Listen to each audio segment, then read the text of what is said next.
Hi friends, this is Mental Health Memo.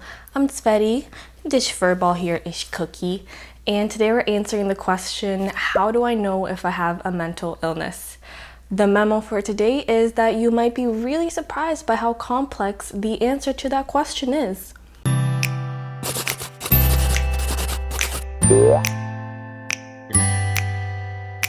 I think at all points in our lives, we're going to experience a moment where we feel like what we're feeling is a bit too much, and whether it's actually a mental illness or not.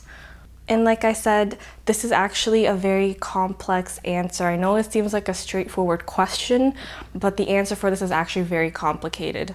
Now, the first way that you can tell whether you have a mental illness is to use the diagnostic criterion outlined by the DSM-5.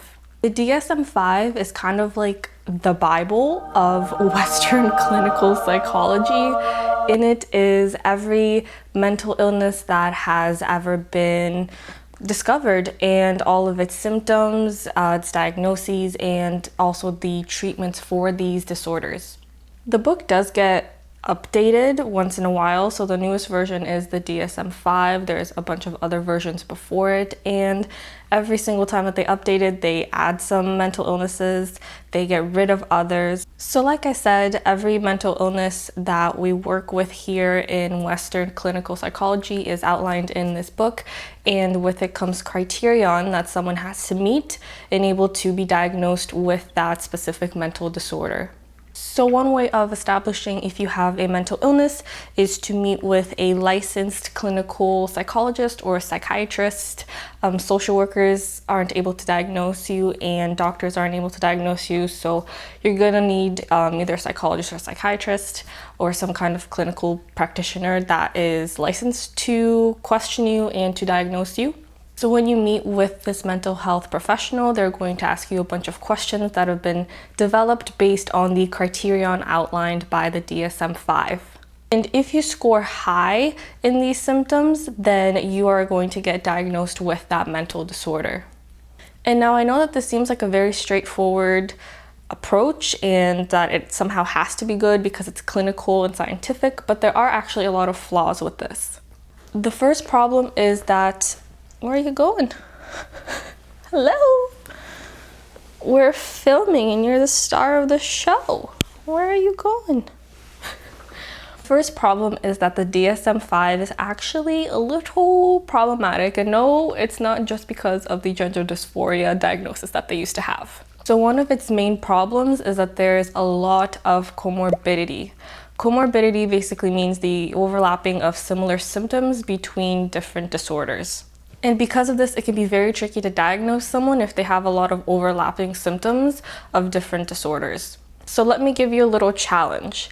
If I was to say that the patient has trouble sleeping, is irritable, has had a change in appetite, has body aches, and has had changes in mood and behavior, these were the symptoms that you were given, what would you say the mental illness is? You can't, right? Because there's so many mental illnesses that have all of these symptoms. Now, of course, there are unique symptoms of every mental disorder. So for example, with panic disorder, the key and unique symptom is that you have random and consistent panic attacks. This is clearly different than, for example, generalized anxiety disorder, which is categorized by consistent and chronic anxiety, worrying, and the potential of panic or anxiety attacks. However, despite these key differences, there are also a lot of similarities between these two disorders and a bunch of other mental health disorders.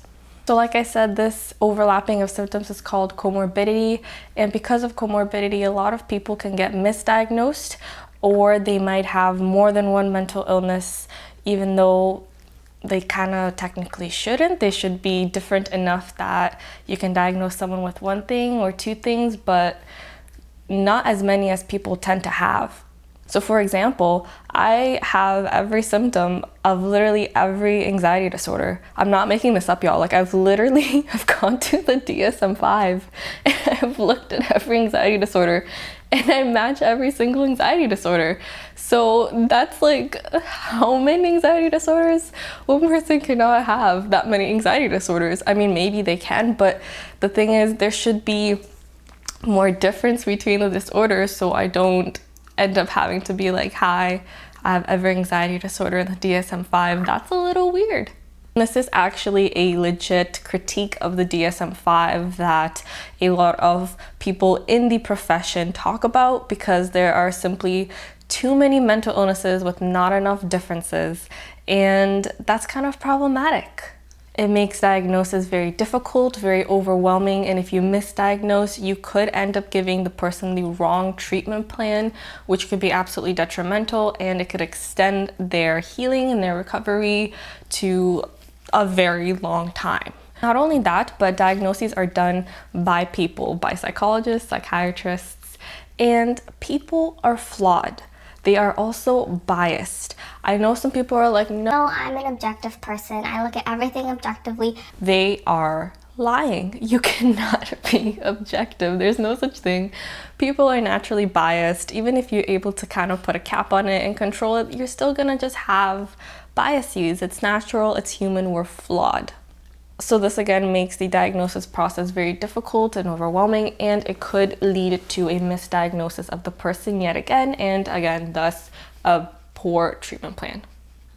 And lastly, this approach is very Western, sciencey, evidence-based, clinical type of approach. So it's kind of like you come in, you answer a questionnaire that is literally written, by the way, y'all, by the companies that create pills for mental illnesses. Like they literally create the questionnaire. Just so you know, I'm not trying to create conspiracies, but also, yes, I am. Check who creates those questionnaires, because I can promise you that it is the companies that create medication. So they make a profit off of you scoring high on your depression test, because you're gonna get diagnosed with depression unless you literally score a 0, and then you're gonna need antidepressants. They're gonna make money. Just saying. So this approach, like I was saying, is very Western. You go in, you get a questionnaire written by these pharmaceutical companies, and then you're told, okay, here are your pills, here is your therapy, your psychotherapy, your talk therapy, and yeah, good luck. Bye, hope you get fixed. And so it does not create a holistic approach to mental health. It does not incorporate things like exercise, like diet, like spirituality, like religion for some folks, like meditation, like mindfulness, self-care. It doesn't really incorporate those things. It doesn't create a full picture of how to take care of your mental health. Some folks might not feel comfortable with the clinical approach. They might not want a diagnosis. They might instead prefer getting some kind of spiritual or religious services, or they might prefer going to some kind of natural resort or treatment and connect with nature. They might want to create a more healthy lifestyle for themselves instead, or connected themselves again. So, I mean, this approach absolutely has its strengths. It just also has its limitations too. It's not perfect like a lot of people think it is. Now, the second approach that you can use is to identify how severe your symptoms are, how long you've had them, and how much it is impacting your life. For example, are your symptoms of depression preventing you from going to work? Have you lost relationships? Are you not able to care for yourself? And if the answer is yes, how long has this been going on for? So if you answered yes to those questions and you find that the symptoms you're feeling are severely impacting your ability to participate in your normal life, and this has been going on for at least a few weeks, then you could consider yourself mentally ill and seek out some form of treatment that suits your needs. Now, the reason that this approach is good is that it follows the person's intuition, what they're feeling. It's not based on some kind of criterion written by other people. It's just following the person and what they feel. However, there are problems with this approach as well. For whatever reason, we have really been conditioned in the Western world to hate and be scared of negative emotions. The moment we feel a negative emotion, we think that there's something wrong with us. However, feeling negative emotions like sadness, being anxious, grief, irritability, anger, all these things are normal human emotions, and it's normal for us to feel them even for extended periods of time. So for example, if you lost a loved one recently, of course you're going to have symptoms of depression, and they're likely going to last a very long time. That doesn't necessarily mean that you're depressed, it just means that you're human, you're grieving, and that's normal. So strong negative emotions do not equal a mental illness. It kind of just equals being human. So that is an issue with this specific approach. Another problem with this approach is that to be able to implement it, you have to have really great insight on yourself. You have to be able to tell, oh, I'm feeling this, and because I'm feeling this, I'm doing this, and it's impacting me in this way. You have to have really great insight, and some folks just don't. Another issue is that some mental illnesses will actually not necessarily make you feel worse. For example, with bipolar disorder, if you're in the manic state, you're likely feeling on top of the world, you're likely very energetic, you're likely feeling happy, you're probably taking in high-risk activities, but it feels good and it feels fun.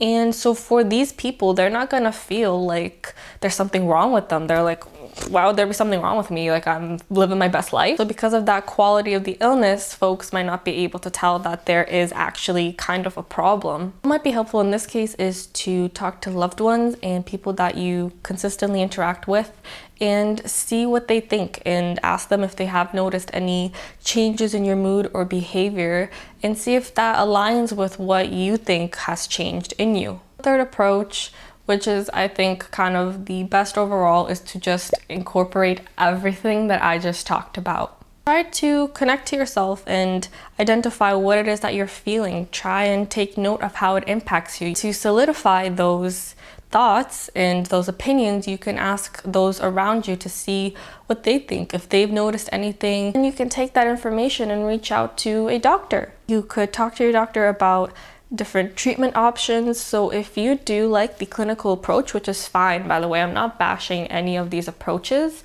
I just want to show you that the answer to am I mentally ill is actually very difficult to answer, and everyone's going to need different treatment plans.